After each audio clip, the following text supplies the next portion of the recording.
Alright guys, welcome back again to my YouTube channel. My name is Kevin Saili. Di YouTube channel ini teman-teman akan menemukan informasi menarik seputar cryptocurrency. So if you do like crypto, make sure kalian subscribe channel ini. Teman-teman, jadi di video fundamental update kali ini ada 3 poin yang akan kita bahas. Yang pertama adalah Cardano, karena banyak banget yang nanya juga kayak Cardano gimana nih, fasil hard forknya diundur, kira-kira bakal jadi nggak dan lain sebagainya. Kemudian ada yang beberapa yang request juga pembahasan seputar China dan Taiwan ya, karena kita tahu posisinya mereka lagi kembali bersinggungan dan dibikin lebih panas lagi dengan keterlibatannya Amerika Serikat.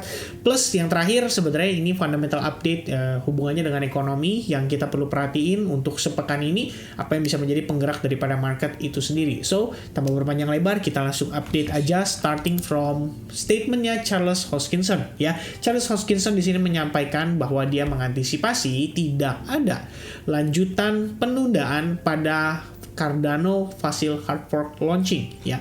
Jadi sebenarnya dia menjelaskan, dia memberikan statement ya, sebetulnya kita tahu ya guys, Cardano Facile Hard Fork itu sebetulnya awalnya direncanakan itu eksekusinya di bulan Mei 2022 yang kemudian di reschedule menjadi Juni 29 dan update terakhir adalah di last week of July, jadi di akhir pekan bulan Juli yang ternyata sekarang masih mundur lagi. Nah sebenarnya apakah ini artinya negatif buat market Cardano atau market price Cardano? Oke. Jadi kita sedikit sharing ya teman-teman. Sebenarnya kalau menurut pandangan saya, kita bisa katakan same condition seperti maybe kita bisa katakan sebuah gedung yang mungkin lagi on progress dibangun ya. Cuman masalahnya adalah Cardano ini adalah sebuah network ya, merupakan sebuah blockchain atau intinya network yang digunakan, yang kita percaya bahwa project-project yang dibangun di atas jaringan Cardano mungkin bisa kemudian nanti menjadi lebih better, istilahnya lebih banyak mengundang ya untuk para developer untuk bangun project baru di atas jaringan Cardano dan tentu saja mengundang lebih banyak user. Jadi ini kita ngomongin soal teknologi ya. To be honest, saya bukanlah orang IT yang ngerti back-end-nya teknologi itu sendiri atau IT-nya ya, atau development program dan lain sebagainya. Cuman yang pasti adalah di sini dijelaskan. Yang saya tahu adalah versi itu biasanya ada alpha, ada beta version ya. Jadi buat teman-teman yang mungkin IT boleh sharing juga ya di kolom komen. Pada intinya kalau saya lihat menilainya ini kayak version ya guys. Jadi anggapannya kayak kita tuh maybe download Android ya, version berapa titik berapa dan lain sebagainya. Intinya udah ada maybe semacam update ya sampai new version yang 1.35.3 which looks like it is going to be the version that will survive the hard fork and upgrade to Facile. Nah ini sebenarnya kecuali ya disampaikan akan ada problem baru yang muncul ya. Hoskinson mengatakan bahwa dia tidak mengantisipasi adanya penundaan lanjutan. Jadi sebetulnya ekspektasi dia adalah kali ini adalah penundaan terakhir. I think that's it ya, statement yang disampaikan oleh si Cardano sendiri atau maksudnya CEO daripada IOG ini atau Input Output Global, yaitu si Charles Hoskinson. Lalu di sini juga disampaikan ya, Facile is touted as a game changer for the Cardano network that aims to enhance speed and scalability while making it attractive for the smart contracts and decentralized apps. Iya intinya bagus ya, intinya ini positif, something yang kita bisa katakan cukup baik ya selama tim mereka serius mengerjakan, menemukan berbagai jenis bug yang mungkin bisa terjadi dan tentu saja akan jauh lebih chaos kalau misalkan udah di launching baru kelihatan ada bugnya ya. Kalau saya juga sebagai developer game yang much better ya, pastikan dulu nih bugnya itu nggak ada ya. Jadi kalau teman-teman tahu ya, sebenarnya ada satu pekerjaan di mana orang itu dibayar ya untuk memainkan sebuah game di mana dia harus cari bug yang ada di dalam game tersebut.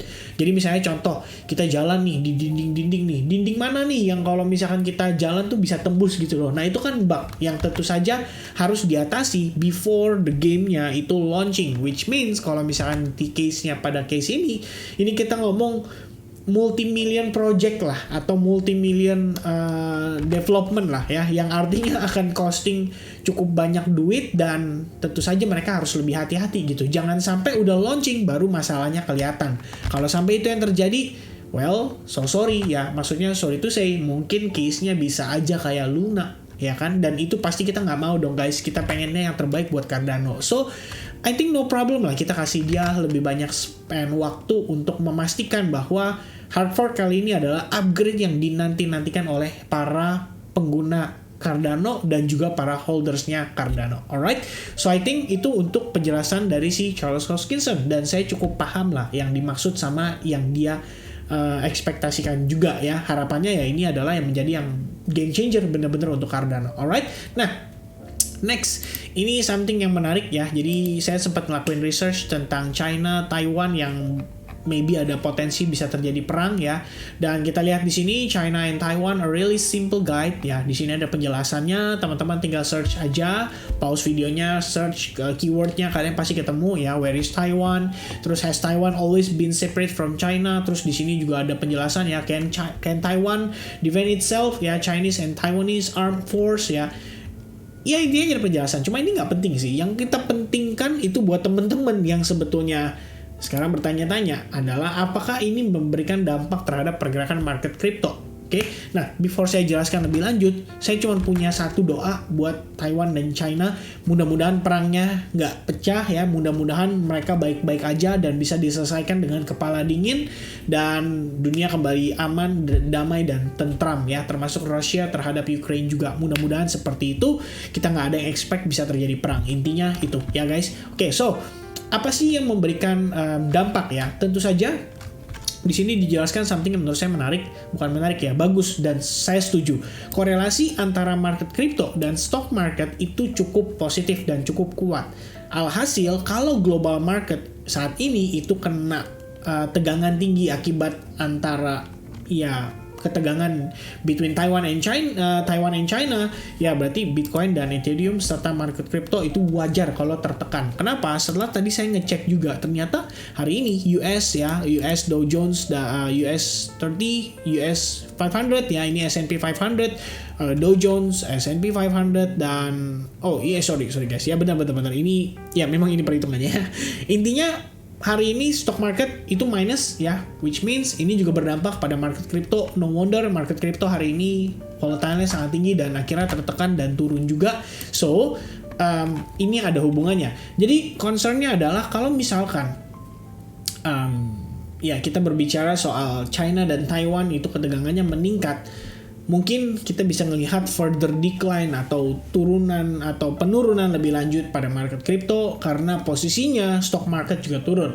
Kita lihat di sini di China sendiri benchmarknya Shanghai Composite yaitu drop 2,3% dan Hong Kong Hang Seng Index itu turun 2,4% karena kondisi ini. Ini adalah something yang tentu saja kita semua nggak bisa expect ya, bahwa ya terjadi sama aja kayak waktu Rusia dengan Ukraine itu terjadi juga, bikin market panik juga. Jadi something yang kita mungkin boleh mulai agak hati-hati ya di market, karena bener-bener banyak banget ternyata faktor eksternal saat ini yang mempengaruhi market crypto. Cuma permasalahannya kalau teman-teman bilang kayak berarti market Bitcoin itu nggak decentralized finance dong. Oke, kita harus pahami dulu guys bahwa untuk market ini bisa bergerak bebas pun ya sebebas-bebasnya market ya tetap butuh yang namanya duit, dan duit itu artinya kita perlu partisipasi dari para pelaku pasar, di mana salah satu yang menjadi partisipannya juga adalah financial institutions. Jadi kita nggak pernah tahu apakah ada negara-negara di Taiwan, maksud saya ada bank-bank di Taiwan atau di China yang mungkin masih transaksi Bitcoin. Ya kalau China sih mungkin enggak, karena China udah nge-ban Bitcoin. Tapi apakah Taiwan ada? Ya menurut saya bisa jadi ya. Karena ya Bitcoin somehow sudah mengglobal ya, mendunia. Jadi saya pikir hal tersebut bisa jadi memberikan pengaruh juga. Cuman yang pasti adalah kalau kita ngomongin stock market turun akibat terjadi perang, wajar ya guys, karena market bisa panik dan lebih memilih untuk save aset mereka dengan cara mungkin beli emas ya. Jadi kalau kita lihat gold sebetulnya beberapa hari terakhir itu menguat cukup signifikan, dan saya pikir tidak lepas dari dampak yang diakibatkan oleh geopolitical tension saat ini. Dan ini yang menjadi lebih parah lagi. Jadi Pelosi ini adalah salah satu kalau kita bilang ya, Nancy Pelosi ini adalah House Speaker. House Speaker itu berarti kayak mewakili atau merepresentasikan mungkin White House ya, untuk speak ya mungkin dengan pihak Taiwan ya, karena dia datangnya ke Taiwan, dan di sini Chinese atau China memberikan warning bahwa lu jangan visit ke Taiwan. Ini urusan Taiwan dengan China ya, yang otomatis si Pelosi ini udah nyampe di Taiwan, Taipei ya, yang artinya ini bisa meningkatkan eskalasi between China dan juga United States, di mana China itu partnernya dengan Rusia dan United States saat ini juga sedang bertegangan dengan Rusia ya, karena mereka lagi memberikan sanction terhadap Rusia yang nyerang Ukraine. Ini menurut saya bisa jadi pecah perang dunia ketiga sih, dan ngelihat situasi kayak gini, to be honest, nggak akan bagus lah istilahnya buat situasi pada market, baik itu saham ataupun cryptocurrency. So kita perlu lebih waspada guys terhadap kondisi seperti ini. Maybe teman-teman yang trading leverage, make sure kalian jangan sampai over risk atau over trade. Buat teman-teman yang lagi ongoing trading spot market juga harap waspada, berhati-hati.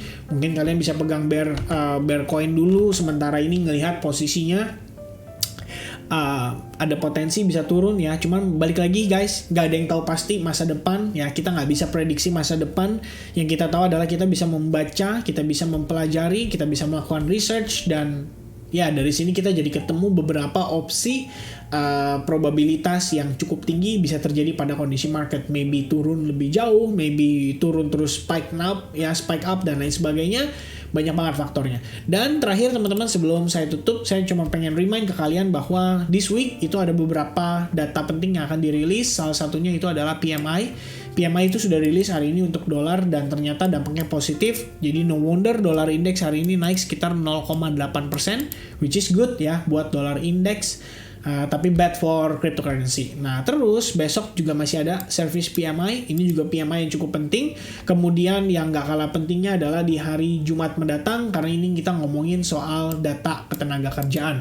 Like Jerome Powell said before, dia sudah mengatakan bahwa kita akan memberikan ruang gerak ya. Jadi dia nggak mungkin naikin, istilahnya dia mau naikin suku bunga pun akan lebih maybe slowing down a little bit. Itu yang bikin market crypto waktu kemarin rebound karena Jerome Powell ngomong hal tersebut.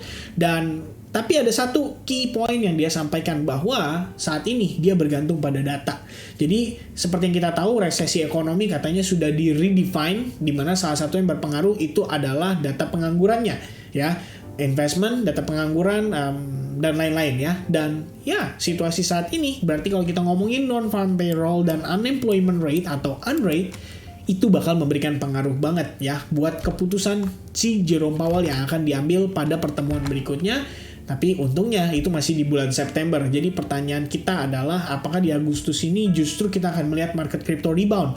Walaupun di sini ada tekanan dari Taiwan dan China yang saat ini ketegangannya sedang meningkat dan juga berpengaruh pada stock market ya. Terus terang ini challenging banget, bakal jadi pekan yang menarik ya untuk kita kalau misalnya melihat dari NFP.